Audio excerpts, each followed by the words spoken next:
Welcome to On the Road and Hampton Roads. My name is Andy Bond, and Steve Goad and I are traveling our area, meeting the people who are bringing the American entrepreneurial spirit to life. Today we're with Rick Lally with the Hampton Roads Partnership. Hi, Rick. How you doing? Good to see you. Nice to see you. Thank you very much for hosting us today. Happy. Hampton Roads Partnership, and your role in it as the Director of Innovate Hampton Roads, seems to be an enabler of entrepreneurs. So could you explain that, please? Sure, happy to. I guess this whole initiative, Innovate Hampton Roads, is born of some concern about where federal spending is going in the area and what our future economic circumstances are going to look like. And so I was fortunate enough to have the opportunity to take this job to help try to really, we're trying to grow a more entrepreneurial culture here, and there's a lot involved with that. We're trying to get the business community engaged with this, the investor community, our entrepreneurs, our academia, and we really think there's some tremendous opportunities to pull that community together and show that there are real commercial opportunities to take technology that has been largely deposited here, complements of federal investments, and do something better with that. How does that get done, please? How do you cobble those groups together? Well, therein lies the real trick. Most of what I see as the challenge is really networking people together and helping drive awareness. You'd be surprised how many people can play a very important role here, mentoring somebody, organizing some investment funds to help seed entrepreneurs into new business and growth business opportunities. And as I said, we really have all these resources. I think we have all the ingredients here in the way of entrepreneurs, investment capital, technology, and markets to sell to.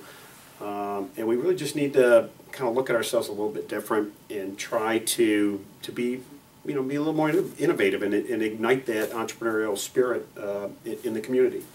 And you bring personal experience to this. As I recall, Oceana Sensors? Yes, sir. Could you tell us about that and how you see that evolving? Yeah, that's, it's kind of how I ended up in this job.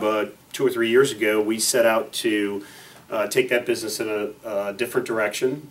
We tried to raise some capital to develop that business opportunity and found it very, very difficult. And I, many folks out there know me. I know a lot of people in this community. I've been around here for, going on 15 years or so, and have been very active with the Tech Council.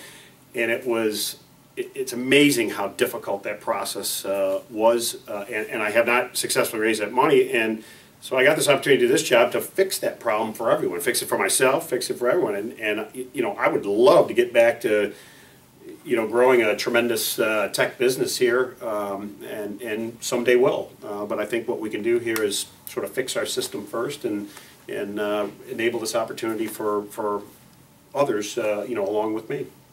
And how do you measure your success, and are you achieving that success? Well, that's going to be measured by looking at real growth of businesses in the area. And so there's quite a number of folks, specific companies we're involved with, entrepreneurs. We've got folks working on setting up a new investment fund here in the 5 to 10 million range that'll be available for businesses or for entrepreneurs or businesses to apply to or provide a business plan, a proposal, and that'll be the measure of success. Is we get that fund in place, we get businesses that new starts that we can point to, growth, significant growth of existing businesses, and ultimately that results in jobs. But it's really about creating economic wealth. So if one of our listeners or our viewers wanted to be that entrepreneur, how do they plug into that pot of money, if that exists? Well, how do we move forward? Part of what we're trying to do here is really develop a network, and there's a lot of people involved with this. You've got the folks in the academia involved in economic development and tech transfer. You've got the Technology Council. You've got various organizations that participate, and what we're trying to do is really create a very well networked community. So whoever you are, if you walk in a chamber of commerce, if you walk into an academic institution, you walk into your local economic development agency, you'll get connected to the complete resources of the area, and they will all know how you go, find that fund, how you prepare to competently apply to it. I understand that you attended Senator Warner's recent, I think it was a lunch, where he charged the organizations in Hampton Roads to get going. Was that your sense of his talk? Yeah, but this is, I think everyone is really on board with this. What I really liked about his talk was to kind of push back a challenge, and this is very much the way I look at it. Is that the solution to how do we get our region growing again, and how do we grow good jobs? How do we improve our transportation infrastructure? Is really all based on acting ourselves. Again, it goes back to what I said. I think we have all the ingredients here to ignite our own economic growth and drive it from these really high value, innovative tech kind of businesses. So I keep trying to encourage people to don't look to Richmond or Washington to solve these problems for you. Let's look in our own community, and organize our own resources and help ourselves. You've just mentioned Richmond and Washington, and we think of those as seats of government. What is the role of government, do you think, in this kind of an adventure?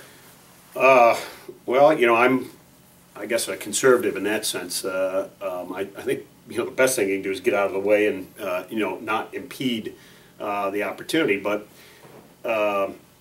short of that, they have a tremendous amount of resources that can be brought to bear in this, and you see in quite a number of initiatives. Again, I think both Richmond and Washington have been doing tremendous things to try to inspire the entrepreneur. When it comes to the way of tax breaks, or when it comes to the way of trying to get access to markets, or one of the big ones that I really like, and they're doing this all the way up to the federal level, is trying to get business leadership engaged in helping to mentor and bring along these new business opportunities and fledgling businesses. To me, that's one of the most powerful tools we've got available to us. Is there resistance to that on the part of people who are already engaged in businesses? Maybe they're too busy, or maybe they see this as a threat to their business. What is yeah, I don't think from a threat at all. The fact that everybody's busy, really overwhelmingly busy, is really the problem. And you've got an inertia problem. It's we haven't around here. I don't think we've developed a very dynamic system for businesses, helping businesses to give them a leg up. And like I said, I don't think any of them look at it as a competitive threat thing. It's just most people just got their heads down, so busy trying to make payroll in their own business that they don't. They often just don't think about, or it's just not easy, or it's not natural to figure out you can go help this business or that business. Literally make them in the marketplace. And I would think there might be even some synergy between one business and a growing business that might then benefit that original Absolutely. business. And I think that's really the hidden gem in the whole thing. Once you get engaged in this and you start thinking about it, from a business strategy perspective, even the largest businesses here could I can envision very easily get involved in developing strategic partnerships out of these small fledgling businesses. In fact, to me, that's again sort of in an ideal world. What we'd really like to see is have our big businesses very engaged in the community and helping the small business and doing and focusing their assistance, their work on opportunities where they can leverage something valuable to them, whether it's a strategic supplier or taking a chance on some new thing that they would never bet on in their own operations. So is there something else you'd like to tell people about Innovate Hampton Roads and the partnership, and then we'll get to telling us how people can find out more? Sure. I think the challenge I always see, when I've been meeting with folks, whether it be the entrepreneurs or it be business folks out there, economic development, is one of the challenges is everybody is, has this propensity to think about what someone else should be doing in order to solve this problem. And I would just encourage everyone, look within to start with. There is a major contribution each individual, each one of us can make to help this situation. And I think if we thought more about, and focused really on, okay, what can I do? What can I do today to help improve this situation? We can make tremendous headway. And so, Rick, if people needed resources, how do you help people directly? What steps or what concrete steps can you help them with? Let me give you some examples of things we've been doing over the past year to try to develop this entrepreneur ecosystem and really kickstart things here.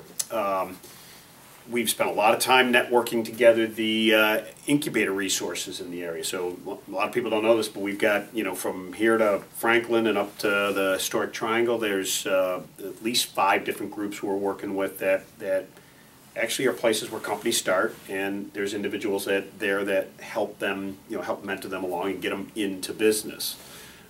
We work with the economic development folks in all the 17 cities and counties.